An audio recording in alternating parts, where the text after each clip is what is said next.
যাওয়ার পর বেশিক্ষণ হয়নি, 1 ঘন্টার পর মৃত্যুর খবর আলো। सिर पर रॉड से वार करके युवक की हत्या, दोस्ती के बहाने बुलाकर उतारा मौत के घाट। आप सबका स्वागत है न्यूज़ लाइन कोलकाता में। हावड़ा आदुल कब्रिस्तान के पास दोस्ती के नाम पर बुलाकर बेरहमी से हत्या कर सनसनीखेज मामला सामने आया है। आदुल रोड कब्रिस्तान के पास एक युवक की उसके ही पुराने दोस्त ने रॉड से सिर पर मारकर बेरहमी से हत्या कर दी। घटना के बाद इलाके में हड़कंप मच गया है। मृतक की पहचान आदुल इलाके के निवासी एक युवक के रूप में हुई है। बताया जा रहा है कि हत्या का आरोप उसी के पुराने दोस्त पर है, जिसे उसका कुछ समय से विवाद चल रहा था। रविवार शाम आरोपी दोस्त ने युवक को फ़ोन कर आदुल कब्रिस्तान के पास बुलाया और कहा कि चलो पुरानी दुश्मनी भूलकर बात करते हैं। युवक दोस्त की बीच बातों में आकर मिलने पहुंचा, लेकिन मौका पर पहुंचते ही उस पर लोहे की रड से ताबड़तोड़ हमला कर दिया गया। सिर पर गंभीर चोट लगने से युवक वहीं मौके पर ही गिर पड़ा। स्थानीय लोगों की मदद से उसे आनन फानन में हावड़ा नारायणा अस्पताल ले जाया गया, जहां डॉक्टरों ने उसे मृत घोषित कर दिया। घटना को अंजाम देने के बाद आरोपी युवक अपने 3 अन्य दोस्तों के साथ फरार हो गया है। पुलिस ने मामला की जांच शुरू कर दी है और हत्यारों की तलाश में छापेमारी की जा रही है। फिलहाल इलाके में तनाव का माहौल है और स्थानीय लोग आरोपियों की जल्द से गिरफ्तारी की मांग कर रहे हैं। पुलिस ने मृतक की शव को पोस्टमार्टम के लिए भेज दिया है और उचित धाराओं पर मामला दर्ज कर लिया गया है। यह वारदात एक बार फिर यह सवाल खड़ी करती है कि अब दोस्ती के रिश्ते भी भरोसे के लायक नहीं बची। में युवक की हत्या के बाद इलाके में भारी आक्रोश फैल गया है। मृतक के परिजनों और स्थानीय लोगों ने पुलिस के खिलाफ मोर्चा खोल दिया है। হঠাৎ ফোন করে ডেকে খাবার রেখে ও চলে গেল। ঠিক আছে, চলে যাওয়ার পর বেশিক্ষণ হয়নি, 1 ঘন্টার পর মৃত্যুর খবর আলো। রড দিয়ে মেরেছে, এইখানে মেরেছে, সে বালা দিয়ে মেরে তার পায়ে ছুরি দিয়ে কেটে তাকে এমন রক্ত হিসাবে মতো রাস্তায় ফেলে দিয়েছে। মাথায় এইখানে যে মেরেছে, এত বড় রড মেরে তাকে পুরো স্পট ডেথ করে দিয়েছে।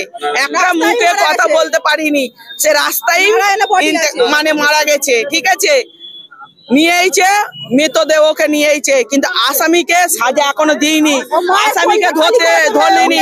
ওই আসামিকে যেদিন ছেড়ে দেয় ও আরেক মায়ের কোল খালি করে দেবে, আরেক মায়ের কোল খালি করে দেবে।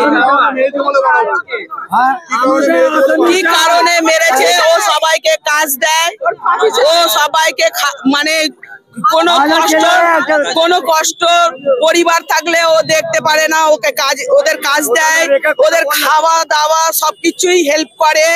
ওই আকসাক্ষী মনে আরেকজন মানে সহ্য করতে পারিনি, ওই জন্যে ওনাকে এরম ধারা ভাবে হত্যাকারী করেছে।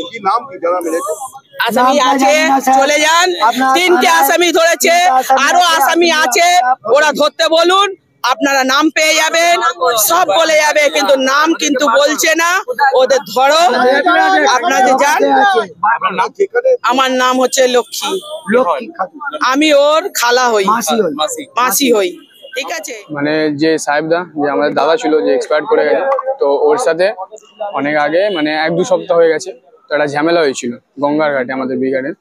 তো এবার কি হয়েছে, আজকে এমনি নর্মালি আমরা ঘুরছিলাম, তো কল এলো যে আয় ঝামেলা করে কি হবে, নিজেদের মধ্যে মিউচুয়ালটা করে নি। তো আমরা গেছি এবার 3 জন, যখন বললো মিউচুয়ালের জন্য, এবার আমরা গেলাম। ঠিক আছে, তো আমরা গেছি, ওখানে যাওয়ার পর এবার কি হয়েছে, প্রথমে ওখানে 2 জন, মানে আমরা 3 জন ছিলাম। তো এবার আমরা ওইদিকে চলে গেছি, কারণ ওই ছেলেটা আসেনি। তো আমাদের একটা চেনা জানা, ওখানে সব বন্ধু বান্ধবদেরই ঘর, তো আমরা গেলাম, ওখানে ওর একটা বন্ধু ছিল, এমনি ওর দিকে গেলাম। তো এবার প্রথমে সাহেবদা একা ছিল, তো ওই ছেলেটা 5 জন মিলে, শুভ যে মেরেছে ওকে, সাহেবদাকে, ওর সাথে আরো 4-5টা ছেলে এনে সাহেবদাকে প্রথম থেকে ঘিরে রেখেছিল। তখন ওর সাথে কোনো কথা কাটাকাটি বা কোনো টেম্পার দিয়ে কথা কিছুই বলেনি। যখন আমরা গেছি সেই সময় হঠাৎ করে ওর টেম্পার চলে এলো, হঠাৎ করে ধাক্কাধাক্কি পাকাপাকি শুরু হয়ে গেল। তো এবার সেই ঠেলাঠেলিতে কথা কথিতে, তো এবার ওদের 5টা ছেলে ছিল, আমাদের 3টে ছেলে ছিলাম। এবার আমরা যখন সামনে এগাতে গেছি, ওদের যে 3টে ছেলে ছিল, 5 মানে 4-5টা, শুভকে বাদ দিয়ে আরো যে 4-5 জন ছিল, ওরা আমাদেরকে ধরলো। সাহেবদা প্রথমে এমনি হাত চেয়েছিল, তো সাহেবদাও ঠেললো।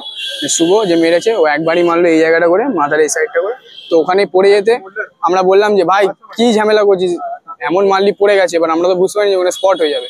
যখন তুলছি সাহেবদার কোনো সেন্স নেই, তো এবার ওরা তখন ঝামেলা ফ্যামেলা ছেড়ে আমাদের সাথে দোস্তিয়ারি করতে, ভাই চ চ আমরাও যাচ্ছি হসপিটালে এখানে দেখাতে, চ গাড়িতে তুলে যে মতো চলে গেল। নিয়ে আমরা প্রথমে লিপিতে গেলাম, লিপিতে বললো এখানে ট্রিটমেন্ট করিও না, অন্য জায়গায় নিয়ে যাও, এখনো জান আছে, বাজলে বাজবে। তো আমরা এখানে এলাম, বলছে আগে এক্সপায়ার্ড হয়ে গেছে। ঘটনা কত ঘুরেছিল কোথায়? আমাদের যে এখানে নাস্কার পাড়া না, কবরস্থানকে বাগল কবরস্থান আছে আমাদের একটা, ওর বাঁ দিকে যে গলিটা আছে সোজা গিয়ে একটা মন্দির টাইপের আছে, ঠিক আছে, ডান দিকে পড়ে যেতে হবে, ওখানেই হয়েছে। আর যে মেরেছে তার সে কোথায় থাকে? ওখানেই থাকে, মানে এক্সাক্ট লোকেশন জানি না, বাট ওই পাড়াতেই থাকে ও। তোমার নাম? আমার নাম তাতাই।